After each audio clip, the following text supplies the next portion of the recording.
Hello there. My name is Dr. Diallo. I'm an academic coach and a test prep expert with Study.com. With over 25 years of teaching and testing experience, I hope that my insight is helpful. Are you currently preparing to take the FTCE Business Education 6 through 12 with testing code 051 assessment? This assessment covers a subtopic of knowledge of foundations, teaching methods, and professional development. If so, you are in luck because I am here and will walk you through several sample test questions and other test taking strategies. Let's go ahead and begin by looking at problem number 1. Which of the following organizations provides educators with research and guidelines for business education curriculum development? A. AACTE, B. NBEA, C. AMA, or D. IEEE? It's important to remember to look at the question again before choosing the best answer choice.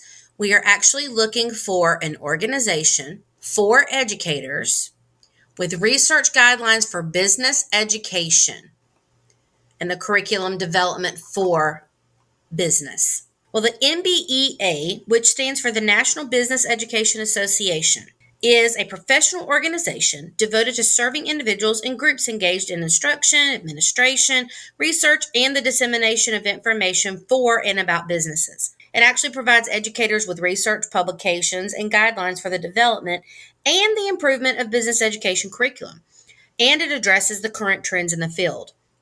The NBEA also supports student organizations such as the FBLA, which are the Future Business Leaders of America, and the BPA, the Business Professionals of America. The AACTE, the AMA, and the IEEE are different organizations that have different purposes. Therefore, B, the NBEA, is the best correct choice. When developing a business curriculum that addresses the needs of diverse learners, which of the following strategies is most effective? A. Providing only advanced level coursework to challenge all students equally. B. Using a variety of teaching methods, including hands-on activities, technology integration, and differentiated instruction. C. Focusing exclusively on lecture-based delivery to maintain consistency in content delivery.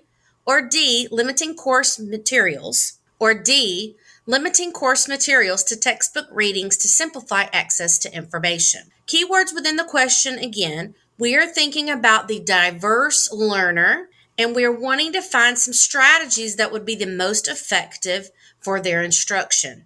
Using a variety of teaching methods, including hands-on activities, technology integration, and differentiated instruction, are going to be the best answer. This strategy is effective for curriculum planning and development for diverse learners because it basically acknowledges the variety of learning styles and the abilities within a classroom. Hands-on activities can engage kinesthetic learners.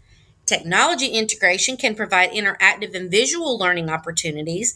And then the differentiated instruction allows the teacher to tailor the learning experience to the individual needs of students, ensuring that all learners can access and engage in the curriculum. Answer choices A, C, and D would not meet that distinct need for the diverse learner. Therefore, answer choice B is the correct answer choice. When aiming to develop and cultivate stakeholder partnerships to enhance business education programs, what is an effective strategy? A, avoiding collaboration with local business to prevent conflicts of interest. B, creating internship opportunities for students with local businesses and industry professionals. C, limiting communication with stakeholders to annual reports and newsletters. Or D, exclusively partnering with stakeholders who can provide financial support regardless of their relevance to the business curriculum. For this particular question, we want to keep in mind the idea of what we need to do to cultivate stakeholder partnerships. We're looking for the effective strategy in order to get the stakeholders' feedback. The correct answer choice would be creating internship opportunities for students with local businesses and industry professionals. The reason is this strategy is effective because it provides real-world experiences for students and it allows businesses to contribute directly to the education process.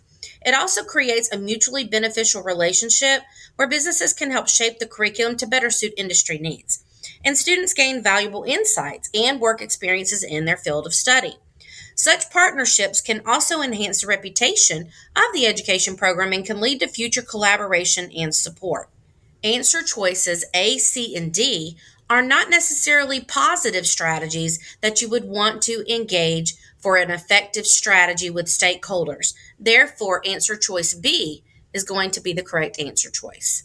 In the context of business education, which instructional strategy is most effective in assisting all students in developing employability skills? A, focusing exclusively on theoretical knowledge without practical application.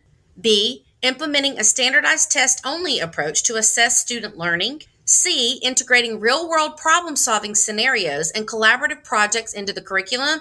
Or D, teaching solely through independent study to encourage self motivation. Within the context of this question, we want to make sure that we're noticing that we are looking for an instructional strategy that's most effective in assisting all students, not just some, but all. So we want to make sure we're paying attention to that.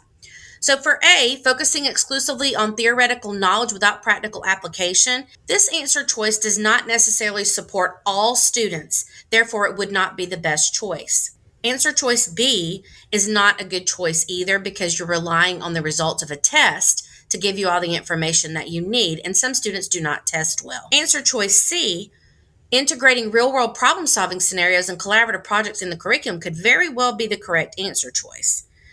Let's look at D, teaching solely through independent study to encourage self-motivation. This would not be a good practice because when we're thinking about independent study, if a student is struggling, doing something independently is not necessarily going to be the most effective strategy. Therefore, C, integrating real-world problem solving is the best answer choice. Well, hopefully you found that video to be informative and helpful. If so, be sure to check out more of our videos on this channel. Please remember to like and subscribe so you don't miss out on any more of our awesome video content. You can also get a lot of help from our website at study.com. As a member, you can access short, targeted video lessons, extra study materials, and multiple different types of personalized study plans with hundreds of practice problems. Don't forget to also tell us what you think and share your feedback about your experiences. We're here and we're wishing you all the very best of luck on your test. Happy studying!